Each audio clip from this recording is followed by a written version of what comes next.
first thing you do when you meet someone new? And you want to know a little bit more about them. Like, you probably find their social media accounts and you scroll through, like, ever so carefully, trying not to double tap anything, and then you'll proper gut it when, like, you've just tapped something from 2 years ago. Like, we've all done it, haven't we? And before social media, there was no stealthy way to see what people were actually like. You just had to hang out with them and get to know them and ask them questions. You know, like, actually interact with a person face to face. Like, imagine that. But now, it's way easier. You can learn all of their favourite stuff, whether it's their favourite place to hang out or their favourite brands, whether or not they are a cat person or a dog person or an iguana person, like their hobbies and their interests, and maybe they like to play football or netball, or they like gaming, or maybe they collect anime series, maybe they're a brand ambassador, or their relationships. Maybe you want to know if someone you've met is single, maybe you want to know about who their friends are, or look at your mutual followers, or better yet, look at the posts that they're tagged in. Like, we've all done this at some point. And there is, however, one thing we don't put out there for everyone to see. The person you like or the person you want to date. And if I were to throw your most recent potential relationship on the screen right now in front of the whole room, would you be okay? It would be so uncomfortable, wouldn't it? So we keep that to ourselves. On the other hand, if you're in a relationship, this might be a little bit different. You probably don't mind people knowing that you are dating. In fact, you could be a kind of person who pre-plans the perfect caption for that perfect picture and you can't wait to post it. But those are just pictures. When it comes to the actual relationship is like, you probably don't put it all on for everyone to see. The truth is, whether you're on the outside of a relationship or on the inside of a relationship, curating what you post, isn't it true that we can be tempted to want some secrecy when it comes to our relationships? Why? Because it's not always comfortable to let people in on your relationships. Maybe it's the embarrassing nicknames or voices you use for one another. Like, I've heard you. I'm not going to mention any names, but I've heard you. Okay, maybe you aren't sure how long it's going to last, or maybe you don't want to be that couple that seems super obsessed with one another. Maybe you haven't put a label on it yet and you don't know what you could say if someone asks you. You just want to give it time because it has potential. And we aren't looking for everyone's input. I mean, when your relationship was new and you couldn't stop talking about it with everyone, but once those butterflies died down, we can't just slow down on sharing all life's updates. You convince yourself that you made it out of the honeymoon phase, so this relationship has the potential to make it for the long haul. Or maybe we're tempted to keep everyone out because we're afraid that the people closest to us might disapprove of the relationship. Maybe your friends like your crush and from a distance are cool with the quirky beige flags, but if they knew what they were really like up close, they'd start pointing out all the red flags. But you're convinced that they can't see your crush's potential. Or maybe it's adults you're trying to keep out because we're afraid that our parents or our people who look after us or our family might disapprove. Maybe you feel like you could date the most perfect person in the world and your family wouldn't be okay with it. And maybe you straight up just aren't allowed to date. So you just don't put a title on it, but you kind of know you are anyway, but you just don't want anybody to know. And maybe it's just easier to keep it to yourself because your parents just might not get it, at least yet. But give it time, they'll eventually see you guys have potential, and that's why you keep it to yourself for now. Or regardless of why, there are so many reasons why letting people into our relationships might feel uncomfortable. And over this series we've called Potential, for the last several weeks we've been talking about how dating, because when we think about dating, we all know what it's like to look at someone and wonder whether or not you might have a future with them. They were like this kind of potential together. But what if you could base your dating success on something way better than this vague idea of potential? What if today we discovered something that has the potential to change how you approach dating forever? We're going to take a look at a passage in the book in the Bible called Proverbs. And it's a book filled with these wise sayings, insights and principles to help us make better life choices. And several of the short verses in Proverbs are written in this like cause and effect phrases. If you do this cause, this will happen, the effect.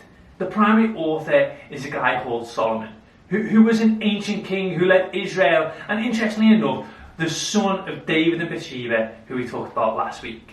And scripture calls Solomon the wisest man to ever live, which is pretty high praise, really. So if you're looking for some guidance that you could apply to your dating life right now, you can probably most likely find it here. And Solomon says this: "For lack of guidance, a nation falls, but victory is won through many advisors." So Solomon is saying that if a nation or a people group doesn't have enough wise counsel, then it just might fall apart. And the same is true when it comes to our life. If we rely on ourselves for guidance and direction, at some point we're going to fall. And we all need other people when we rely only on our perspective. We limit our ability to see life clearly. We can only see so much, and sometimes we can't zoom out enough to see the whole picture. And letting other people in helps us grow, because having multiple healthy perspectives challenges us to think differently.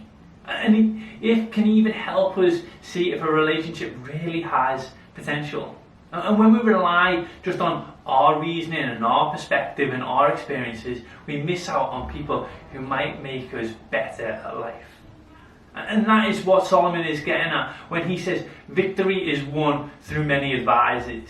In every area of life, we can make better decisions, get less tripped up, and become better people when we find wise people to walk alongside, when we learn from multiple perspectives. And this is especially true when it comes to dating. And if you find yourself avoiding guidance and wise counsel, you might want to pause and really ask yourself why that is.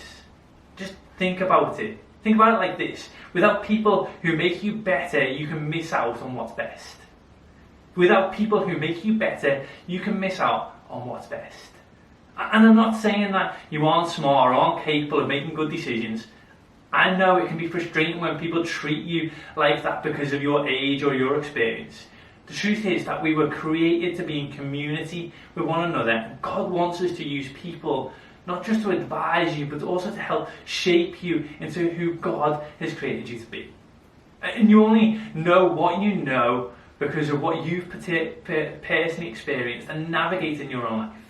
But when we walk alongside others who have more experience, or even just different experiences, it can help us see the bigger picture and help us become a better version and even the best version of ourselves. And when you start to learn to drive, one of the first things you were taught about is a blind spot. And it's this space around the car that you can't see very well, and our vision is blocked. And we have these blind spots, not just on cars, but we also have them in our own lives. These things that we do or we say that we don't even notice by ourselves. Like for me, I know one of the blind spots I have, one of the things that's been told to me, is that I always say the phrase, "Thingio." Thingio. You might have even heard it. And other people can help spot these phrases or blind spots that we have sometimes. And sometimes having someone like an advisor or a mentor in our lives can help us see things that we wouldn't normally. And especially around dating, not just the silly things that you say. Like, advisors help you see when you're falling into habits you want to break, but the person doesn't have the same standards. Whether it's spending money or doom scrolling or anything to do with relationships or unmotivated lifestyle. Like unhealthy performing for their love and approval, which causes obsession, which leads you to fear and worry and control. Or how about dating abusive or disrespectful people? Or dating for status and clout instead of for the right reasons can make you really narcissistic and self-absorbed. And if having that person in your life isn't making you any better at life, you're keeping you from reaching your potential. And your advisors may be able to help you with that. And maybe they're able to help you develop healthier boundaries rather than the unhealthy codependent tendencies that you might have created.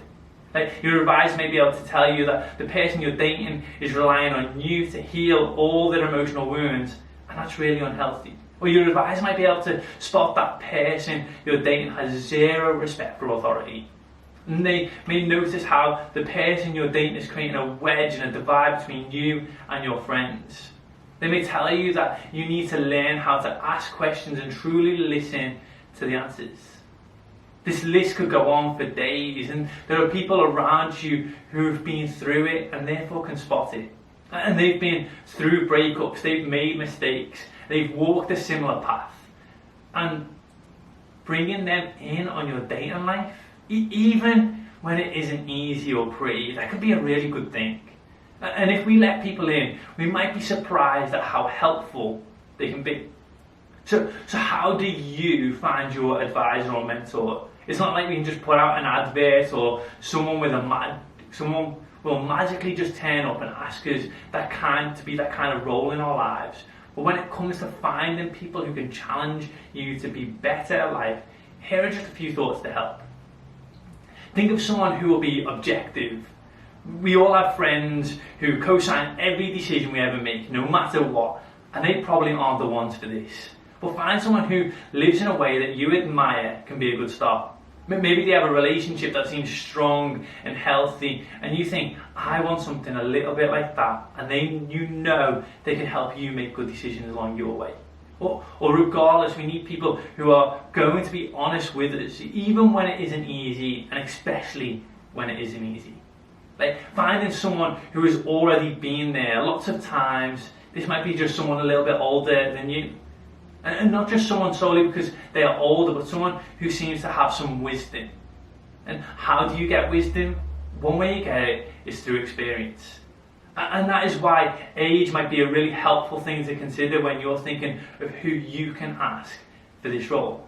Because there are leaders and adults in the room who really care about you and are here to help you become the best version of yourself that you can be.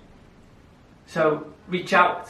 This could be the most important step. If you don't ask, then it won't happen. And sure, people might offer advice here and there, but inviting someone in and asking them to help you along the way will prompt them to think and ask really great questions about your situation. It might be intimidating, but I guarantee that as soon as you ask the right person, they'll be glad that you did.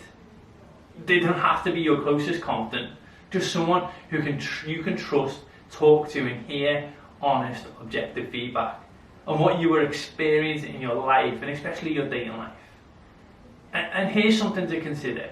When Solomon says many advisors, he just doesn't mean anyone or everybody.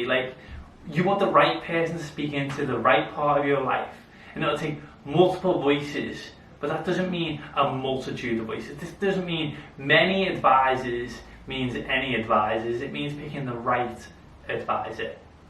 And even if you aren't dating right now or not even interested in it, chances are that you might be someday. But even if dating and marriage just aren't the goal for you, having people in your life right now can help in so many other ways too. And you will never regret having advisors. Finding people who make you better now so that you don't miss out on being the best version of yourself down the road. Walking alone is just never the best bet. But walking alone while trying to figure out this whole dating world could be even worse. Who you date, who you let advise you, and the way you navigate those relationships will shape who you become in the long run. And the quality of your relationships is one area of life that has the power to impact every area of your life, either for better or for worse. And while that might sound dramatic, I promise you it's true. So don't let today pass without thinking of someone who could be a good person to walk with you. Don't wait. Make a promise to yourself that you will reach out to them in the next 24 hours. Write down their name. Think about how you're going to ask them. Come and speak to myself and go, I really think this person might be someone that would be great for me to have as an advisor in my life. Someone who can put me on the right direction in my life and who will make me the best version of myself.